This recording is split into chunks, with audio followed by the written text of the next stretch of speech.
All right, listeners, get ready for a deep dive. It's day 62, and we're tackling integrin signaling cascades. You're prepping for a presentation on this. Exactly. We're going to break it all down. Integrin signaling and those key kinases, FAK and Src, how they trigger cell movement. We've got your research articles, even some cool animations. So first, a quick recap. Integrins, they're like the cell's feelers, right? They sense the extracellular matrix, everything surrounding the cell. Right, and they're the grip that lets cells attach and move forward. Like molecular cleats helping cells navigate. I like that analogy. So when a cell decides to move, it extends these little feet focal adhesions grabbing onto the matrix. Those focal adhesions are the anchors providing traction. And that's where FAK comes in, focal adhesion kinase. It's like the first responder at those adhesion sites. Waiting for the signal. So what triggers FAK activation? It starts with those integrins. When they bind to the extracellular matrix, it sets off a chain reaction activating FAK. Like dominoes, each step triggering the next. Okay, integrins bind, FAK gets activated. But what makes FAK so special for cell movement?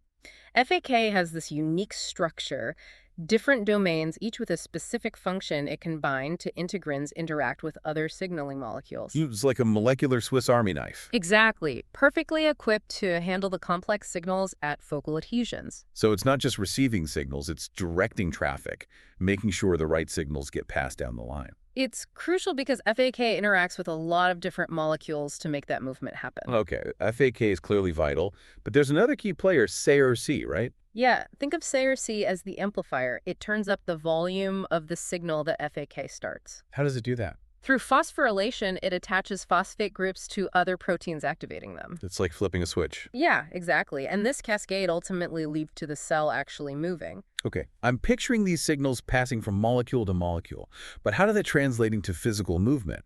The cell changes shape, right? Rearranges its structure. Absolutely. To move a cell has to remodel its cytoskeleton, that internal scaffolding. Like trying to move a tent without adjusting the pulse. Exactly. And FAK and Src, they come back into play here. Through those signals, they control the assembly and disassembly of actin filaments. They're like the poles of the cytoskeleton. So they determine where those filaments grow, shrink, connect, ultimately dictating how the cell reshapes and moves. A perfectly choreographed dance inside the cell.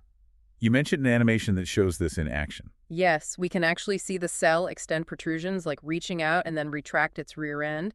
It's dynamic, constantly adapting. Wow, that's amazing.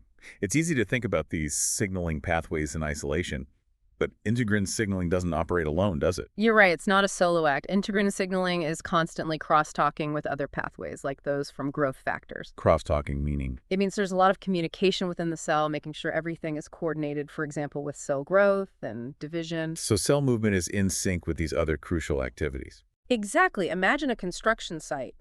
Different teams working on different parts of the building. They can't just work independently, they have to communicate. So integrin signaling is like the foreman making sure the construction of the cell is happening in sync. Precisely. This crosstalk is essential for coordinating cell movement with other vital functions. For example, if a cell is moving towards nutrients, integrin signaling will communicate with growth factor pathways to make sure the cell is ready to take up those nutrients and grow. This is getting complex, but I see how everything's connected for a long time. I thought integrins were just about cell movement, but there's more to it. Absolutely, and that's key for your presentation.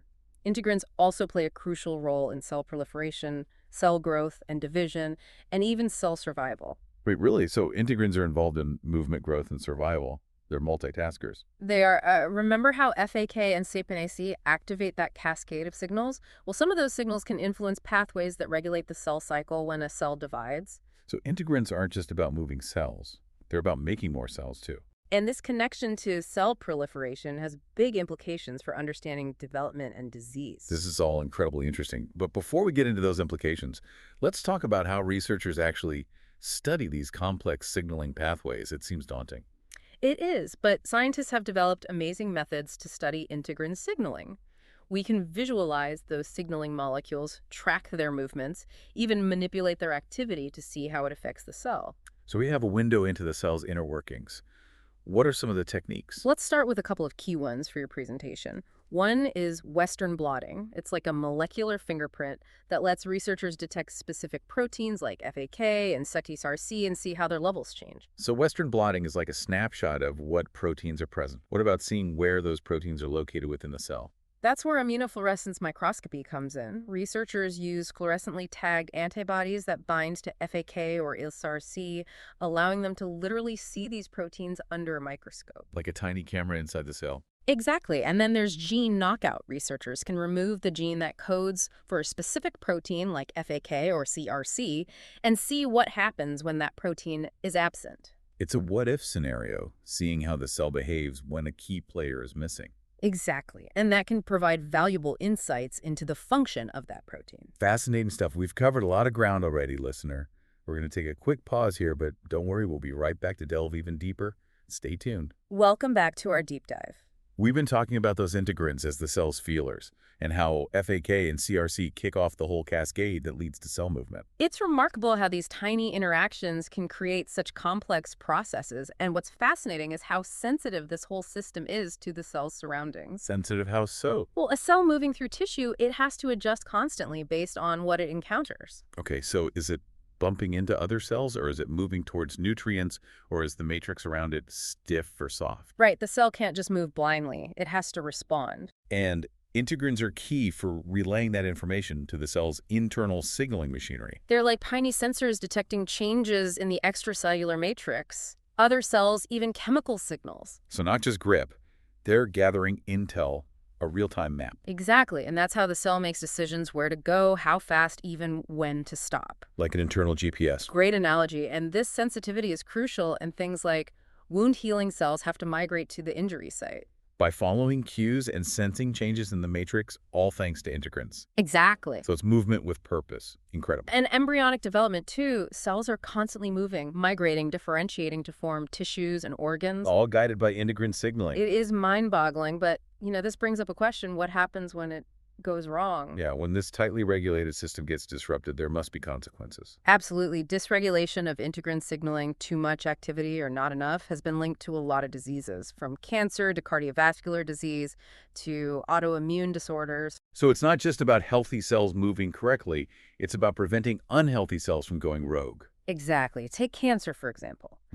Those cells are notorious for spreading metastasizing. Yeah, it's one of the hallmarks of cancer and why it's so hard to treat. Well, it turns out altered integrin signaling can contribute to that. In some cancers, there's increased expression of certain integrins or FAK, which makes cells more motile, more invasive. Like they're superpowered, able to break free and travel. Exactly. And on the flip side, in other cancers, you might see decreased integrin signaling, which can actually disrupt the normal cell interactions that keep things in check. So too much signaling can promote invasion. Too little can disrupt the tissue. It's all about balance. You got it. And this highlights why understanding not just how integrin signaling works, but how it goes wrong is so important. Okay, so we've talked about integrins as feelers, FAK and Src, that kick off the signaling cascade and remodel the cytoskeleton, how it's all sensitive to the environment, and how dysregulation can lead to diseases like cancer. Anything else our listeners should know for their presentation? We've been focusing on movement, but there's another crucial aspect we should touch on, often overlooked, but essential. Okay, tell me more. Integrins also play a vital role in cell proliferation and survival. They're not just about moving, they're about making more cells and making sure those cells thrive. Wow, I had no idea. They do so much. Remember FAK and Src activating all those downstream signals? Well, some of those signals can directly impact pathways that regulate the cell cycle. So integrin signaling can control the cell cycle, speeding it up or slowing it down? Exactly. And that regulation is crucial to make sure cells only divide when they should, preventing uncontrolled growth, which could lead to tumors. Okay, so movement proliferation, and you mentioned survival too. How do they contribute to that? Cells are always getting signals telling them to live or die, and integrins can tip the scales towards survival. Like tiny bodyguard. In a way, they activate pathways that promote cell survival, protecting them from programmed cell death apoptosis. And this is especially important in tissues under a lot of stress, like skin or muscles. Integrins help those cells withstand the stress and maintain the tissue. Integrins really are the unsung heroes, keeping everything running smoothly. It's amazing what we've learned about them, but I'm sure there's still so much more to discover. Absolutely. Integrin signaling is a complex and dynamic field, and researchers are constantly making new discoveries about how these proteins control cell behavior. Well, listener, I think you're ready for that presentation. You've got the knowledge, the analogies, the big picture connections, and even a sense of the complexity and importance of these tiny molecular machines. You'll do great. And now we're on to the final part of our Day 62 exploration, where we'll uncover even more fascinating insights into integrin signaling. We're back for the final part of our Day 62 deep dive into integrin signaling. It's amazing how much we've already uncovered about these molecular machines. We've talked about FAK and Src, the key players. And how those signals lead to cell movement. But there's one more layer to explore, those downstream effectors. Downstream effectors. Yeah, remember how FAK and Src start that cascade of events? Right. Well, it involves a whole network of other proteins and molecules that get activated and pass the signal along. Like a chain reaction. Exactly, and by understanding these downstream effectors, we can really understand how integrin signaling controls so many different cell processes. Okay, but how do scientists even find all these players in the cascade? It's tough, but researchers have developed some cool techniques. Like what? Well, one way is to look for proteins that get phosphorylated by FAK or cell by C. Remember, phosphorylation is like flipping that switch. It often means a protein is part of a specific pathway. So if FAK or Src attach that phosphate group, it's probably part of the integrin signaling team. Right. And there are ways to identify these phosphorylated proteins. One is mass spectrometry. It analyzes the mass and charge of molecules, creating a fingerprint for a protein. So they can see if a protein has those phosphate groups, meaning it's been activated by FAK or SFACE. Exactly. And once they've found potential players, they use other techniques to figure out what those proteins do. One way is to change the expression of a protein, increasing or decreasing its levels. So they tweak the levels and see how the cell behaves. Exactly. And by putting all these clues together, researchers are unraveling that web of interactions in the integrin signaling pathway. Molecular detective work. It is. And the more we learn about this pathway, the better we can develop targeted therapies for diseases where integrin signaling is messed up. This is where it gets really exciting. It's not just about science, it's about human health. Absolutely. Like in cancer, where integrin signaling can make the tumor spread. Researchers are developing drugs that block FAK or SAC-RC. Trying to stop those cancer cells from spreading. Exactly. All this research is leading to new treatments for some of the toughest diseases. It really shows the importance of basic research. Understanding how cells work is key for developing better treatments. Couldn't agree more. Well, listener, you are ready for that presentation. We've covered it.